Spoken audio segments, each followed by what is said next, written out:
Hello दोस्तों, मैं self Virendra Gujjar. और अगर आपने हमारे YouTube channel Indian Ayurvedic doctor को सब्सक्राइब नहीं किया तो उसको सब्सक्राइब करें ताकि आपको लेटेस्ट अपडेट्स मिलती रहें। तो पिछले वीडियो में अपन ने 6th चैप्टर के बारे में पढ़ लिया था। इस वीडियो में अपन 7th चैप्टर के बारे में पढ़ेंगे जिसका नाम है पन्नरूपियम इंद्रियम। तो यहाँ पे पन्नरूप किसको बोलते हैं? जिसका रूप नष्ट हो गया हो। ठीक है, तो यहाँ पे पन्नरूप की परिभाषा दे दी कि जिसका रूप नष्ट हो गया उसको क्या बोलते हैं? पन्नरूप बोलते हैं। तो मतलब रूप से रिलेटेड जो यहाँ पे अरिष्ट के लक्षणों को बताया गया है। तो इसमें देखते हैं आगे आप प्रतिछाया विषयक अरिष्ट। तो प्रतिछाया जो अपनी प्रतिछाया होती है उससे रिलेटेड जो है अरिष्ट के लक्षण बता रहे हैं। तो इसमें देखना प्रतिछाया स्वरूपक कुमारिका नष्ट हो गई हो, मतलब ये कह रहा है कि जिसकी है ना प्रतिछाया क्या होगी हो? नष्ट हो गई हो। मतलब प्रतिछाया स्वरूपक कुमारिका अगर ये नष्ट हो जाती है तो वो क्या होता है? अरिष्ट का लक्षण होता है। फिर छाया का विकृत अंग वाला दिखना। अगर जो छाया है ना वो विकृत अंग वाली दिखती है। विकृत अंग वाली से क्या मतलब है? उसके एग्जाम्पल दे रखे हैं यहाँ पे कि किस प्रकार से जो है विकृत अंग वाली दिख सकती है। पहले देखना छिन्न, मतलब दो टुकड़ों में बटी हुई दिखे। अगर छाया जो है छिन्न दिखे, मतलब कि छिन्न का मतलब होता है दो टुकड़ों में बटी दिखे। भिन्न मतलब कटे हुए की तरह दिखे, कटी हुई दिखे आदि कहीं से। ठीक है। आकुल, आकुल मतलब एक ही छाया में अनेक मिली हुई प्रतीत। तो एक ही छाया में अनेक छाया जो है मिली हुई प्रतीत होती हैं तो उसको बोलते हैं आकुल। हीन अंगी मतलब जो है हीन अंग वाले दिखे, जैसे कि एक हाथ नहीं दिख रहा, पैर नहीं दिख रहा या सिर नहीं दिख रहा। ठीक है, इस प्रकार से तो हीन अंग वाली दिखे। तन्वी छाया कैसी हो? पतली दिखे। ठीक है।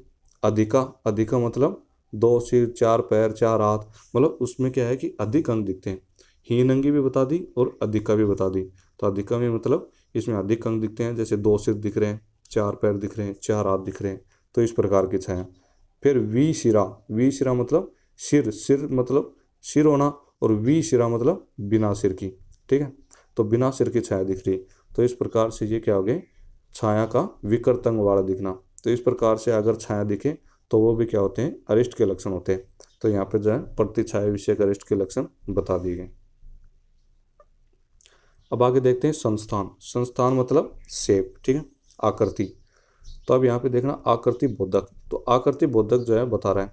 तो आकृति जो है दो प्रकार की होती है, एक तो सूक्ष्म आकृति और एक विषम आकृति। इसको सम आकृति भी लिख सकते हैं ना, सम आकृति।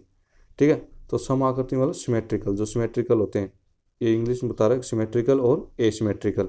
तो आकृति दो प्रकार की होगी। अब यहाँ पे देह प्रमाण बता रहा है। तो देह प्रमाण तीन प्रकार का होता है, मध्यम, अल्प और महान। ठीक है, तो इस प्रकार से ये इनके भेद बता दिए। यहाँ पे केवल भेद भेद बता रहा है। ठीक है, अब अपन आगे देखते हैं प्रतिछाया की परिभाषा। तो यहाँ पे जो अपने को प्रतिछाया की परिभाषा बता रहा है तो इम्पोर्टेंट है, 2 नंबर क्वेश्चन में आ जाती है। तो प्रतिछाया की परिभाषा में देखना प्रत्येक देह के प्रमाण और आकृति के अनुसार जल में, शीशे में, धूप आदि में जो छाया दिखाई पड़ती है उसे प्रतिछाया कहा जाता है।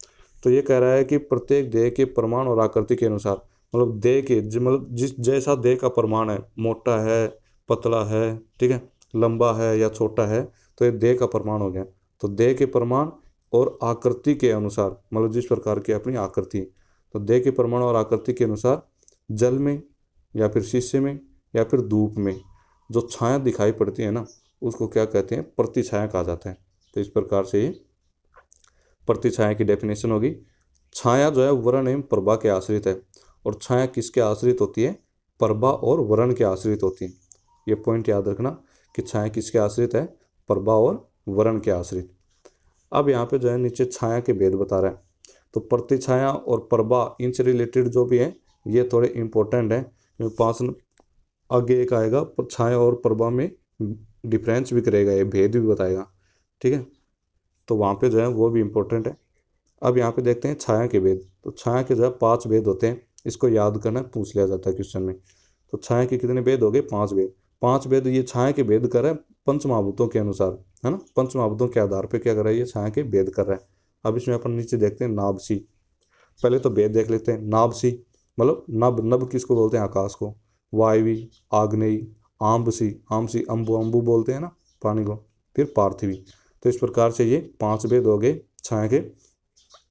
अब जो है इसमें प्रत्येक के जो है अपन लक्षण देख लेते हैं कि नाभसी जो है छाया होगी उसमें क्या क्या लक्षण मिलेंगे। तो देखना नाभ जी कैसी होती है, निर्मल होती है, नील वर्ण होती है, चिकनी होती है और सप्रभा होती है। तो ये किसके नाभ सी छाया के लक्षण हो गए, निर्मल, नील वर्ण, चिकनी और सप्रभा। इसमें देखना याद करने की थोड़ी सी एक ट्रिक देखते हैं। देख, निर्मल में नी, नील वर्ण में नी और चिकनी में भी नी, ठीक है। मतलब इसमें, और यहाँ पे ये किससे स्टार्ट हो रहा है, न से स्टार्ट हो रहा है ना।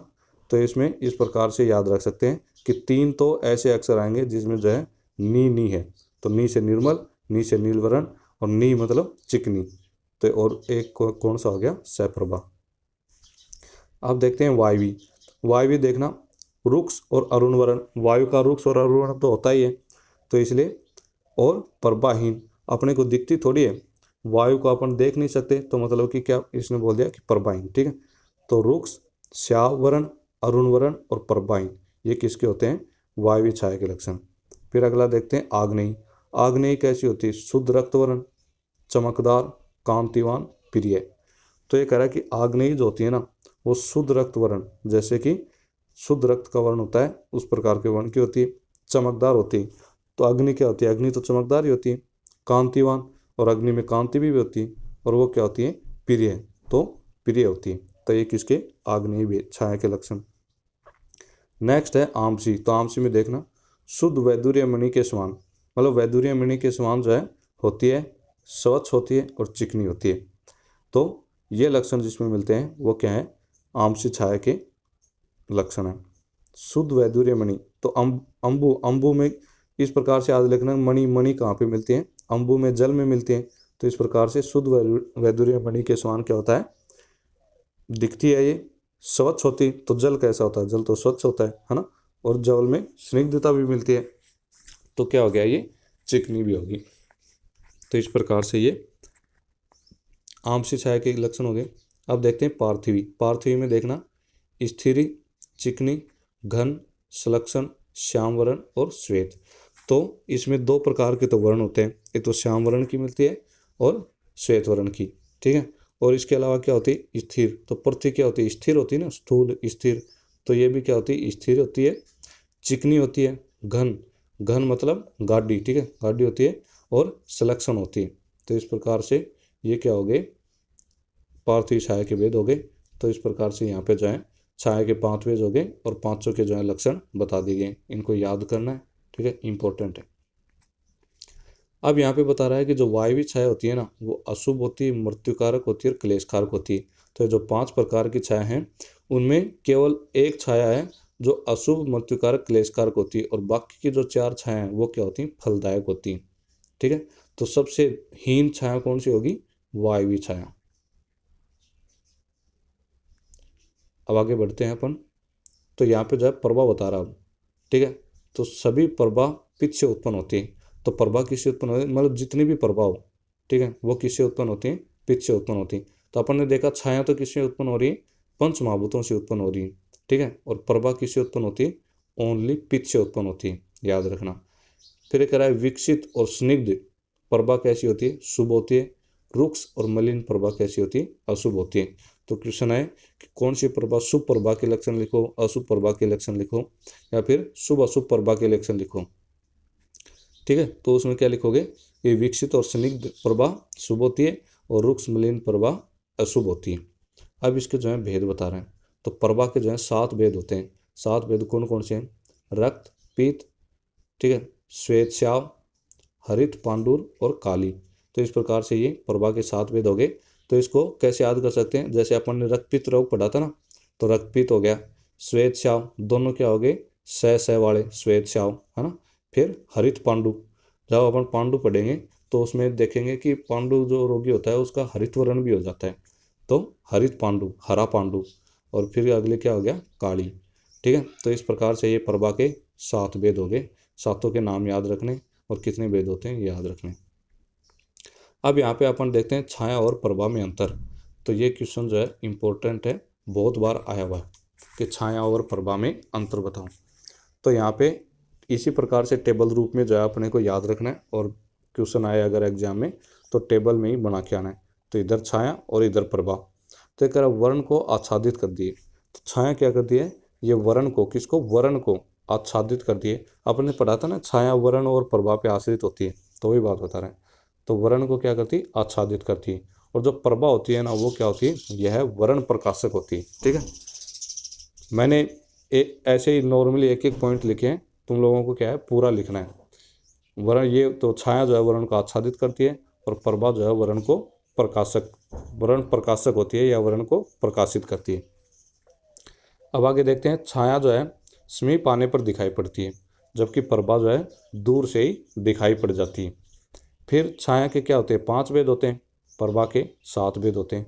और इसकी उत्पत्ति प्रत्येक महाभूत से, मतलब प्रत्येक महाभूत से क्या होती है, छाया की उत्पत्ति होती है। लेकिन प्रभा की उत्पत्ति जो है सिर्फ तेज से होती है।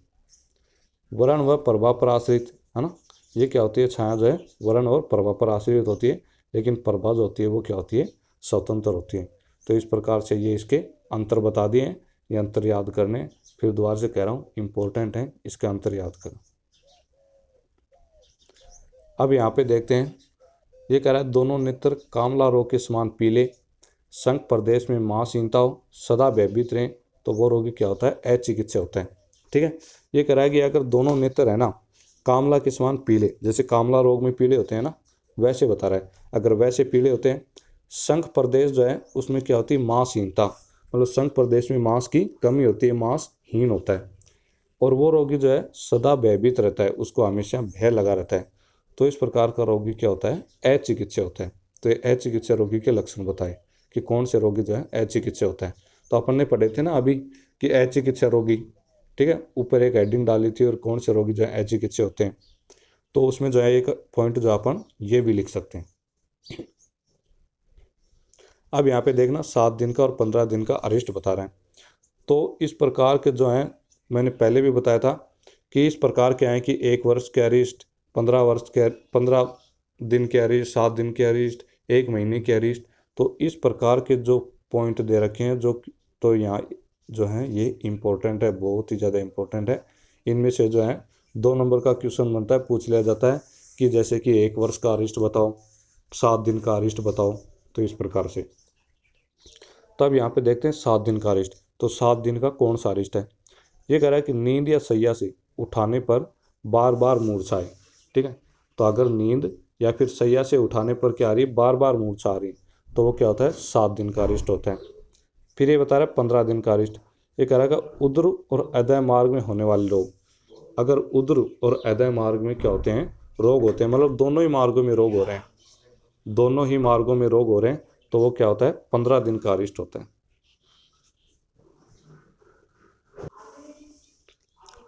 अब अपन आगे देखते हैं, आहार तथा मलमूत्र विषयक अरिष्ट। तो यहाँ पे जो है आहार और मलमूत्र से रिलेटेड जो है अरिष्ट बता रहे हैं। तो इसमें देखना अल्प भोजन, ठीक है, और मलमूत्र की अधिकता। ये कह रहा है कि रोगी जो है अल्प भोजन कर रहा है, लेकिन उसमें मलमूत्र की अधिकता है। वो भोजन ही अल्प कर रहा है, तो मलमूत्र कहाँ से आ गए, ठीक है, मतलब जितनी मात्रा में जो भोजन कर रहा है उससे कहीं अधिक मात्रा में क्या कर रहा है, मलमूत्र बन रहा है उसके। तो अगर इस प्रकार के लक्षण दिखते हैं तो वो क्या होता है, अरिष्ट के लक्षण है। फिर स्वस्थ अवस्था के समान भोजन और मलमूत्र अल्प। ये कह रहा है कि स्वस्थ अवस्था मतलब स्वस्थ रोगी है, जितना रोगी जो स्वस्थ व्यक्ति भोजन करता है तो उसके समान भोजन कर रहा है, लेकिन मलमूत्र जो है वो अल्प मात्रा में बन रहे हैं, तो ये भी क्या होते हैं, अरिष्ट के लक्षण होते हैं। तो अल्प भोजन कर रहा हो, अधिक मलमूत्र बन रहे हो, या फिर सही भोजन स्वस्थ अवस्था के समान भोजन कर रहा हो और मलमूत्र अल्प बन रहे हो, तो ये दोनों ही किसके, अरिष्ट के लक्षण हो गए। तो ये आहार तथा मलमूत्र, ठीक है, आहार तथा मलमूत्र विषयक अरिष्ट हो गए। आप देखते हैं 1 मास की आयु वाला, मतलब कि ये क्या होता है, 1 मास का अरिष्ट बता रखा है। ठीक है, कौन सा 1 मास का अरिष्ट, 1 मास की आयु वाला। तो सारे शरीर में त्वचा व अस्थि मात्र शेष, ठीक है, और मांस की अत्यंत क्षीणता। ये कह रहा है कि अगर सारे शरीर में जो है त्वचा और अस्थि मात्र शेष रह जाए, जैसे अपन ने क्रस की परिभाषा में पढ़ा था ना कि त्वग अस्थि मात्र शेष है, कि उसमें क्या होता है अतिकर्ष में, कि केवल ऐसे दिखाई देता है कि उसके शरीर में त्वचा और अस्थि मात्र ही बच गए। तो सारे शरीर में त्वचा और अस्थि मात्र शेष रह गए, अगर इस प्रकार का दिखाई दे, या फिर मांस की अत्यंत क्षीणता हो, मतलब बहुत अधिक क्षीण हो रहा है मांस की, तो इस प्रकार के जो लक्षण दिखाई देते हैं वो क्या होता है, 1 मास की आयु वाला होता है, मतलब वो जो है व्यक्ति 1 मास तक ही जिंदा रहता है, तो ये क्या हो गया, 1 मास का अरिस्ट हो गया। ठीक है, तो ये जितने भी अरिस्ट हैं, 7 दिन का अरिस्ट, 15, दोबारा से कह रहा हूँ, 7 दिन का अरिस्ट, 15 दिन का अरिस्ट, 1 वर्ष का अरिस्ट, 1 मास का अरिस्ट, तो इस प्रकार के जितने भी अरिस्ट हैं उनको जो है एक पेज पे अलग ही लिख लेना है। जैसे जैसे शुरू से पढ़ते जाओ, इंद्रिय स्थान जैसे ही शुरू हो तो उसको जो है इनको क्या करना है कि शुरू से लेके और लास्ट तक के जितने भी इस प्रकार के अरिस्ट दिखाई दें उनको जो है एक पेज पे लिख लेना है, ताकि जो है याद करने में आसान हो जाएगा। तो अब यहाँ पे जो अपना चैप्टर यहीं ख़त्म हो गया है। अब नेक्स्ट वीडियो में अपन नेक्स्ट चैप्टर के बारे में पढ़ेंगे। धन्यवाद।